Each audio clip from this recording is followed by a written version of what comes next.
Hello everyone, तर मी पूजा स्वागत करते आपल्या नवीन यूट्यूब चॅनलमध्ये आणि तसं आपल्या नवीन ब्लॉगमध्ये सुद्धा. तर आत्ता सकाळचे 9 ते 9:15चा टायमिंग झाला आहे आणि सकाळचा जे स्वयंपाक वगैरे असतं, चहा वगैरे, तर ते सगळं आवरले बऱ्यापैकी. तर इथं भांडे वगैरे तर सगळं झाले आणि बाकी क्लिनिंग वगैरे ते पण झालेलं आहे आणि बाकी अजून काही काम पण झालं. एक काम आणखी वाढले. आता माझ्या ड्रेसला पुस जर तू सगळं हळदी कुंकू पालतं केलं ना.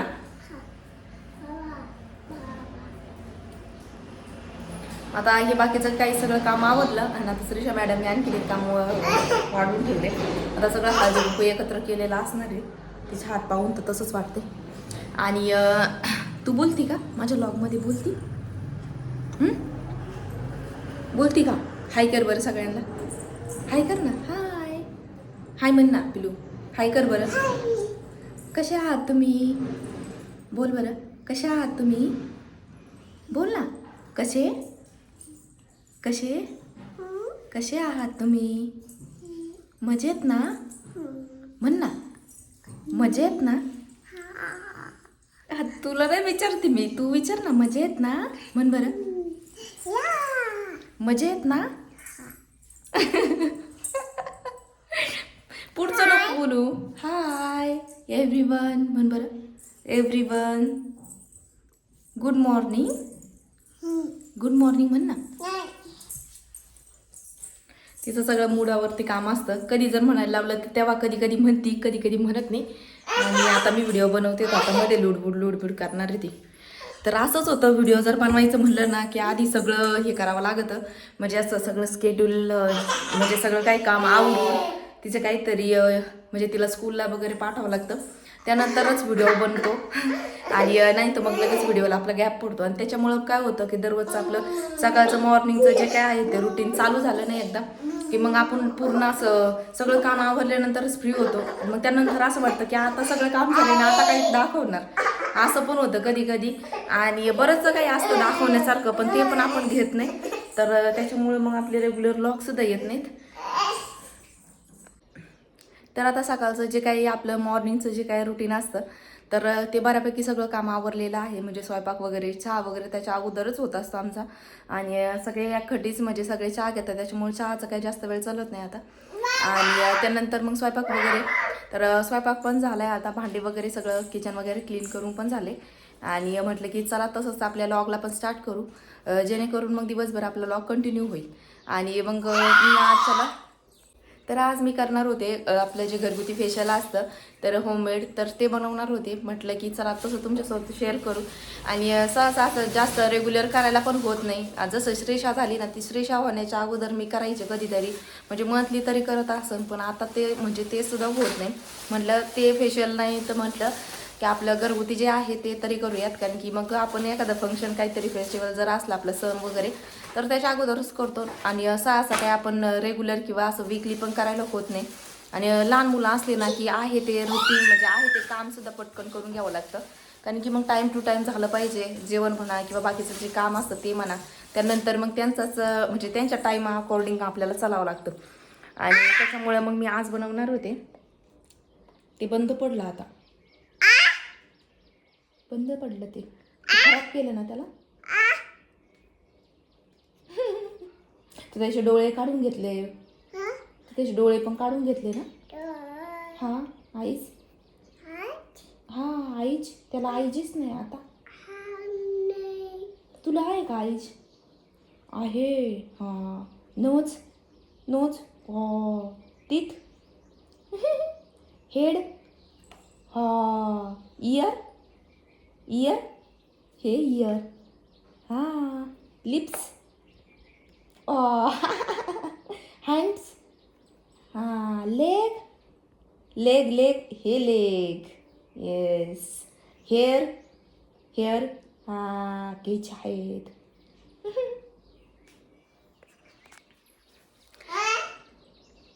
तर आता तिला बऱ्यापैकी असं नोज, इयर वगैरे ते सगळं आहे ना, तिला समजतं. तिला मागं एकदा शिकवलं होतं आणि तेव्हापासून ती बरोबर, कधी जरी असं ध्येन आलं ना तिला, तर खेळता खेळता ती बरोबर करते. नोज, आईज, असं तिचे जे खेळणे आहेत, त्याचे डोळे वगैरे जर पाहिले लगेच मग तिचं चालू होतं आईज, नोज, ते तसं लगेचच त्याला पण शिकवते ती, मी तिला शिकवते म्हणून ती त्याला शिकवते, असं करते.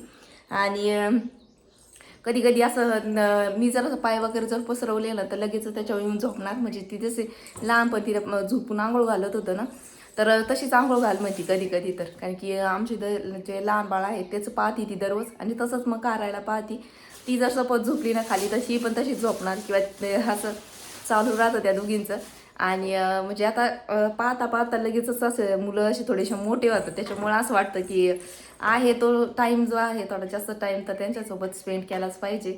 आणि मागं तरी माझं असं डोक्यात चाललं होतं, पण म्हटलं चला हळूहळू करूयात. कारण की त्यांचं म्हणजे सगळंच पाहणं गरजेचं असतं, मुलांचं म्हणा, आपली फॅमिलीचं म्हणा, सगळ्यांचंच. आणि त्याच्यामुळे कुठंतरी आपण पण मागं राहतो. आणि मग हाच एक टाईम असतो, मला असं वाटतं की मग आपण ह्या गोष्टींना जर इम्पॉर्टन्स नाही दिले तर मग नंतर आपण काही नाही करू शकत. एकदा ते जर स्कूलला जायला लागले, त्याच्यामुळे थोडेसे मोठे झाले, म्हणजे स्कूलला गेलं म्हणजे त्यांचं स्टडी घेणंच आहे, म्हणजे एक्स्ट्रा जास्त काम उलटं जसं जसे मोठे होतात तसे तसे वाढत जातात. आणि मग ते त्यांच्याच म्हणजे त्यांच्या हिशोबाने सगळ्या गोष्टी पाहायच्या, मग त्यानंतर सगळं काही. पण म्हटलं की चला अजून ती छोटी आहे तोपर्यंतच आपलं जे काय आहे यूट्यूबचं, म्हणजे जे काही माझं काम आहे तर ते होईल. मला असं वाटतं जास्त तरी टाईम देता येईल. पण तसं आपण म्हणतो की लहान असल्यावर थोडेसे खायला लागले की म्हणतो, असं म्हणतो की आता काही नाही खायला लागले काही टेन्शन नाही. तर खरं तर तिथून पुढं तर खरं चालू होतं त्यांचं. कारण की त्याच्यानंतर असं होतं की म्हणजे आपल्याला त्यांना टाईम म्हणजे त्यांचं म्हणजे सगळं त्यांचंच पाहावं लागतं, आणि त्यांच्या टाईम टू टाईमच म्हणजे झालं पाहिजे. जेवण म्हणा, त्यांना खाणं पण म्हणा, त्यासोबत फॅमिलीच म्हणा, आपलं म्हणा, सगळे काही कामं असते. त्याच्यामुळे ते टाईम टू टाईम सगळे मॅनेज पण झाले पाहिजे. त्याच्यामुळं मग मी कुठंतरी माझं थोड्याशा व्हिडिओ पण इतकं हे नव्हते करीत, कारण की रेग्युलर गेलंच पाहिजे असं. जेव्हा लॉग म्हणजे मूड तर होतं मस्त, व्हिडिओ बनवायला खूप आवडतात. लॉग म्हटलं सकाळचं जर उठून जरी म्हटलं तर मी लॉग स्टार्ट करीन, पण मग तिला सांभाळायला कोणतरी पाहिजे, असं होतं. आणि मग तिला सांभाळून मग म्हटलं की मग असं थोडंसं इकडं तिकडं होतं. तसे सगळेच पाहतात, पण मग तिचं जे खाणं पिणं म्हणा थोडंसं वेगवेगळं राहतं. आणि मग ते पण सगळं बनवणं तर ते मग आईचंच काम असतं त्याच्यामुळं. तर इथून पुढं तरी आपले कंटिन्यू लॉग येतील. जसं मी तुम्हाला या अगोदरच्या 2-3 लॉगमध्ये मदत आलेली आहे, तर येतीलच आपले लॉग कंटिन्यू. आणि तसंच आम्ही त्यांच्यासोबत सुद्धा जाणार आहे, तर मग ते पण सगळं काही शेअर करायला मीच खूप एक्सायटेड आहे. त्याच्यामुळं तुम्ही सुद्धा एक्सायटेड राहा की इथून पुढे आपले खूप छान छान लॉग येतील म्हणून. तर मला तुम्हाला हे शेअर करायचं होतं आज की जे काही मी होममेड फेशियल म्हणजे बनवणार आहे, तर मी आज तुमच्यासोबत ते शेअर करणार आहे. आणि बरेच दिवस झाले की मी फेशियलच केलं नाही. आणि तसं आपण मंथली वाईज आपण जे पॅकेटमध्ये म्हणजे जे बाकीचं भेटतं तर ते करायचो. म्हणजे मी ते करायची आधी लग्न अगोदर, म्हणजे लई अगोदर पण नाही, 1 ते 2-3 वेळा झालेला आहे. आणि त्यानंतर तर काय मग मला करायला बनलंच नाही. आणि माझंसुद्धा असं बेसिक कोर्स झालेला आहे मेकअपचा, म्हणजे प्रोफेशनल नाही केलेलं, कारण की मला नॉलेजसुद्धा होतं. आणि कोणती काय गोष्ट कसं काय अप्लाय करायचे म्हणजे जे प्रोडक्ट ते सगळं पण नॉलेज होतंच पहिल्यापासून. तर त्याच्यामुळं मग मी फक्त बेसिक कोर्स केलेला आहे. म्हणजे म्हणा मेडिक्युअर पेडिक्युअर म्हणा, फेशियलच्या व्यवस्थित त्या स्टेप वाईज म्हणा, पार्लरमध्ये गेल्याशिवाय आपल्याला त्या कळत नाहीत. आणि त्यामुळं मग त्यासाठी केला होता. तो पण काही जास्त रेग्युलर केलेला नाही, 1 ते 3 महिने जास्त रेग्युलर केला असेल. नाही तर मग असंच कधी गेले कधी नाही गेले असंच व्हायचं. एकदा ग्रॅज्युएशन झाल्यानंतर खूप कंटाळा यायचा, त्यावेळेस जायचं असं उन्हाळ्याच्या दिवसात. पण मग उन्हाळा लागल्यात किती ऊन असतं त्या दिवसात पण जायचं यायचं, मग खूप कंटाळा यायचा. पण केला होता कंटिन्यू. म्हटलं तसंच बसण्यापेक्षा म्हटलं मग एकदा लग्न झालं का आपल्याला हे काय करता येत नाही, म्हणजे कोर्सेस वगैरे तर काय होत नाही. मग तेव्हा करत बसण्यापेक्षा, म्हणजे आता तर झालंच नसतं मला तर असं वाटतं, म्हटलं तेव्हा करत बसण्यापेक्षा मग माझी दिदी ते म्हटले की आत्ताच करून घे. तर तेव्हा मग बरेपैकी तिने काही शिकवलं होतं, म्हणजे स्टिचिंग वगैरे ते सगळं पण येतं. आपलं जे मेकअपचं आहे ते पण येतं. आणि हेअरचा पण प्रोफेशनल कोर्स केला होता. तर तो पण मी त्यावेळेस 35,000 फी होती मला असं वाटतंय. तर त्यावेळेस आम्ही केला होता. आता खूप चार्जेस झालेले आहेत त्या कोर्सेसचे पण, आणि ते पण सर्व ओळखीचे होते. त्यामुळं मग माझे झालं तेव्हा. मग तेव्हा ह्या सगळ्या गोष्टी व्हायच्या, म्हणजे फेशियल म्हणा, स्वतःकडे लक्ष देणं म्हणा. पण त्या जसं माझी डिलिव्हरी झाली ना तसं मी स्वतःकडे म्हणजे कधी असं साधी नेल पेंट लावायला सुद्धा टाईम भेटत नाही का, आपल्या डोक्यात पण येत नाही का हा मी लावायलाच पाहिजे, असं जरूरत वाटत नाही त्या गोष्टींची. आणि साधं मग फेशियल आणि ते तरी लांबची गोष्ट आहे. मग तेव्हापासून थोडीशी असे स्वतःकडे लक्ष द्यायची थोडी सवय झाली होती. ती पण तेवढीच राहिली. त्याच्यानंतर काय लग्न वगैरे जमलं, त्याच्यानंतर लग्न झालं. त्याच्यानंतर लग्नानंतर काय थोड्या दिवस म्हणजे केलं तर केलं, नाही केलं, शक्यतो केलंच नाही मी इकडं आल्यानंतर तरी जास्त तरी. फक्त घरातलं लग्न होतं तेव्हा एकदा केलं होतं फक्त, आणि बस तेवढंच. त्याच्यानंतर काय जास्त झालंच नाही करणं पण. आणि त्याच्यानंतर श्रीषा झाली, तर श्रीषा झाल्यानंतर मग कुठलाच विषय नाही ना, बाहेर कधी फेशियल केलं ना घरी केलं. आणि साधं म्हणजे नेल पेंट लावायला सुद्धा मला बनत नाही. म्हणजे असं होतं की भेटत नाही, आणि कधी कधी म्हणजे असं वाटतं की काय तरी घरीच राहायचं, त्याच्यामुळं मग काय एवढं इम्पॉर्टन्सच देत नाही कोणत्याच गोष्टीला, असं होतं. आणि एक ती सवय लागली ना की तशी सवय लागते आपल्याला. पण स्वतःकडे लक्ष देणं पण तितकंच इम्पॉर्टंट असतं मला असं वाटतं. कारण की मग आपण कधीतरी अचानक बाहेर गेलो ना, मग आपण ह्या सगळ्या गोष्टी करू शकत नाही जे की आपण फ्री टाईममध्ये करू शकतो. आणि तसं पण आमचं लवकरच स्वयंपाकसुद्धा होतो, आणि मग लवकरच जेवण होतं, म्हणजे 11च्या आसपास जेवण होतं. तर मग तेव्हा जेवण करून मग त्यानंतर मग श्रीषाला झोपी लावल्यानंतर मला काहीच काम नसतं 4 वाजेपर्यंत. तर म्हटलं असं काहीतरी करत राहावं आता हळूहळू. तर म्हटलं आता थोडासा टाईम आहे, तर मग आपलं फेशियल पण करून घेऊ, आणि तसंच तुमच्यासोबत पण शेअर करते. म्हणजे जे काही रुटीन आहे ते मी तुमच्यासोबत इथून पुढे शेअर करत जाणार आहे. तर त्यासाठी तर मग आता मी कसं करते काय करते तुम्हाला शेअर करते. आणि तशाच हेअर रिलेटेड पण भरपूर असे आपण घरीच हेअरचे हे करू शकतो. आपण काय म्हणतो हेअर पॅक पण बनवू शकतो. आणि ते पण मी हळूहळू जेवढे काही मला माहिती आहे तर ते मी हळूहळू तुमच्यासोबत सुद्धा शेअर करेन. आणि कसं होतं की सगळ्याच गोष्टींकडे लक्ष देणं पण इम्पॉर्टंट असतं, आणि ते पण वेळ येतात. आणि वेळ निघून गेल्यानंतर आपल्याला कुठल्याच गोष्टी म्हणजे असं कोणत्याच गोष्टी करता येत नाहीत ना. म्हणजे आपण फक्त विचार करू शकतो केल्या असत्या तर बरं झालं असतं असं तसं. तर त्यासाठी मग आता आहे थोडंसं फ्री, तर मग म्हणजे म्हणलं स्वतःकडे थोडंसं लक्ष द्यावं. कारण की तर आज अजून श्रीषाला सुद्धा आंघोळ घालायची, मला सुद्धा अजून करायची आहे. पण म्हटलं आधी लॉगला स्टार्ट करू, आणि त्यानंतर मग बाकीचे कामं आहेत ते आवरता येतील. कारण की दररोजच आवरायचं लवकर आणि बसायचं. तर मग त्याच्यामुळे म्हटलं की अगोदर आधी व्हिडिओचं पास जाणार आहे आता आणि मग बाकीचं. तर आता चला बोलते तुमच्यासोबत नंतरच. तर आता पाहूयात मी कसं काय फेशियल करते, कोणते कोणते इन्ग्रेडियंट्स टाकते त्याच्यामध्ये, तर ते सुद्धा मी तुमच्यासोबत शेअर करते. तर आता इथे मी जो काही फेशियलचा पॅक आहे तर तो तयार करण्यासाठी घेणार आहे. तर त्यासाठी लागणारी सगळ्या गोष्टी आपल्या घरामध्येच अवेलेबल असतात. त्यासाठी काही कुठे आपल्याला काही पैसे वगैरे काही खर्च करावे लागत नाही. आणि ह्या बऱ्याचशा जणांना माहितीसुद्धा असेल, आणि खूप वर्षापासूनचा हा चालत आलेला आहे.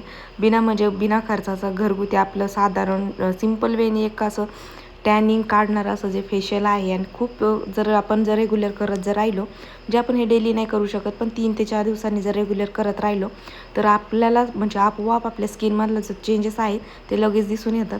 तर आता इथे मी घेत आहे त्यासाठी बेसन पीठ घेतलेलं आहे मी 1 चमचा. त्याच्यामध्ये थोडीशी चिमूटभर हळद टाकायची आहे. त्यामध्ये थोडीशी जी आपली दुधाची शाय असते तर ती टाकायची, किंवा आपलं जे बिना तापवलेलं जर दूध असेल तर ते पण खूप छान आहे, तर ते टाकायचं. नाही तर मग आपली दुधावरची जी शाय असते तर ती टाकायची. त्यामध्ये थोडंसं मी गावरान जे तूप असतं तर ते मी ॲड केलेलं आहे. आणि तुम्ही यामध्ये टॉमॅटोचा जे ज्यूस असतो तर तो तुम्ही इथे टाकू शकता. तर हे टॉमॅटो जास्त काही पिकलेलं नव्हतं, त्यामुळे त्याच्यामध्ये काही ज्यूस निघला नाही जास्त. पण हे जे टॉमॅटो आहे ना ते स्किप करून तुम्ही त्याच्यामध्ये मध जो असतो ना तर तो तुम्ही ॲड करू शकता. तर आता मध माझ्याकडे काही अवेलेबल राहिला नव्हता, तर त्यामुळं मी इथे त्याच्या जागेवर टॉमॅटो यूज केला आहे. तर असं घरगुतीचं स्क्रबिंग करायचं जर म्हटलं ना तर साखरेसोबत आपण टॉमॅटो त्याचा आपण पूर्ण फेसवरती असं स्क्रबिंगसुद्धा करू शकतो. तर या अगोदर मी बरेच वेगवेगळ्या प्रकारचे असे फेशियल्स घरगुती खूप ट्राय केलेले आहेत. जर वेळ भेटला म्हणजे जसा वेळ भेटेल तसं मी तुमच्यासोबत हळूहळू एक छोटं का आहे ना फेशियल मी तुमच्यासोबत इथून पुढे शेअर करत जाईल, जेणेकरून व्हिडिओ थ्रू माझे पण असं रिपीट होईल. कारण की बरेच दिवस झाले की मी आता ह्या गोष्टी सगळ्या बनवतसुद्धा नव्हते, आणि आता मरमायला पाहिजे असं मला वाटायला लागले. तर म्हटलं की तसंच तुमच्यासोबत पण शेअर करूयात. तर मी बनवणारच होते, तर त्यामुळं तर अशा पद्धतीने आपला जो फेशियल पॅक आहे तर तो आता तयार झाला आहे. आणि जर हा जो फेशियल पॅक आहे तर तो तुम्ही साधारण चेहऱ्यावरती म्हणजे कुठल्याही स्किनवरती हा जाऊ शकतो. जर ऑइली स्किन असेल तर ही जाऊ शकतो. त्यामध्ये मी नंतर पहा लिंबू थोडंसं ॲड करून घेतलं. थोडंसं लिंबू पण त्यामध्ये पिळायचं आहे, जेणेकरून ज्यांची ऑइली स्किन जी असते तर ती पण त्याने क्लिअर होते, म्हणजे जास्त ऑइलीनेस दिसत नाही. किंवा ज्यांची ड्राय स्किन आहे तर त्यांच्यासाठी मी त्यामध्ये थोडंसं तूप आणि शाईसुद्धा ॲड केलेली आहे. आणि हळदीचं तर तुम्हाला सगळ्यांना फायदे खूप माहितीच आहेत, तर ते काही तर त्यासाठी हळद ॲड केलेली आहे. तर आता मी इथे पटकन असं लावून घेते, कारण की ते थोडंसं सुकलं ना का त्यानंतर मग इझिली असं फेसवरती अप्लाय पण होत नाही. त्यामुळे मग मी म्हणजे जास्त पटकन असं आता तयार झालं आहे तर लगेचच मी अप्लाय करून घेते. आणि हे जे फेशियल आहे ते तुम्हाला 10 ते 15 मिनटं पण ठेवायचे, कारण की जेणेकरून मग आपण फेशियल तर केलेच आहे. तर मग आता फेशियल नाही म्हणू शकत आपण, एखादा म्हणजे स्किन टॅनिंगसाठी आपण एखादा मास्क जो असतो ना, तर फेशियलमध्ये बघा एक आपण 3rd 4th स्टेपला एक मास्क अप्लाय करतो, तर त्या टाईप हे जे मास्क होऊन जातं आणि खूप छान होतं. आणि पूर्ण जी काय आपली उन्हाने म्हणा किंवा बरेच दिवस झाला आपण काही असं स्किन रिलेटेड काही आपण काहीच चेहऱ्याला काही केलंच नाही आहे, तर त्यासाठी हा एकदम टॅन क्लिअर मास्क म्हटलं तरी चालेल. तर असा एक मस्त असा छान मास्क होऊन जातो. आणि हे जर तुम्ही 3 ते 4 दिवसानंतर जर रिपीट करत राहिले, रेग्युलर जर करत राहिले 3-4 दिवसाला, तर खूप छान असा इफेक्ट दिसतो. आणि आपल्याला म्हणजे अचानकच म्हणजे आपल्या कलरमध्ये पण चेंज वाटतो, ग्लो येतो. आणि ज्यांची ड्राय स्किन आहे त्यांची पण असे मॉइश्चर असे दिसतो म्हणजे चेहऱ्यामध्ये लगेचच, म्हणजे हातालाच आपल्या एकदम मॉइश्चर म्हणजे असं दिसतं, मऊ अशी स्किन लागते आपल्या हाताला. आणि थोडंसं असं शायनी पण लुक येतं. तर बरेचसे काही असे फायदे आहेत. आणि हे जे मास्क आहे तर ते बऱ्याच दिवसापासूनचं म्हणजे चालत आले, त्याच्यामुळं बऱ्याच जणांना तुम्हाला माहितीसुद्धा असेल. तर अशा पद्धतीने मी असं घरगुती असं फेशियल मास्क करत असते. तर कधी कधी फक्त आता कंटाळा येतो बनवायचा, नाही तर मग खूप छान आहे हे मास्क तसं पाहायला गेलं तर.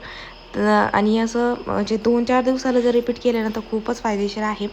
तर अशा पद्धतीने मी असं मास्क तयार करत असते घरगुती, तेही बिना पैशाचं, बिना कुठे जाता येता. तर आपल्या घरच्या घरी होऊन जातं. एक आंघोळीच्या अगोदर 10-15 मिनटं जर अप्लाय करून ठेवलं ना तर खूप छान रिझल्ट येतो याचा. तर अशा पद्धतीने मी 10 ते 15 मिनटं याच्यावरती ठेवणार आहे. तर त्यानंतर तुम्ही पहा माझ्या स्किनमध्ये लगेचच इतका चेंज वाटतो की बासच. तर अशा पद्धतीने आपलं मास्क असं झालेलं आहे. तर चला आजच्या व्हिडिओला मी इथेच एंड करते. आय होप की तुम्हाला आजचा व्हिडिओ आवडला असेल.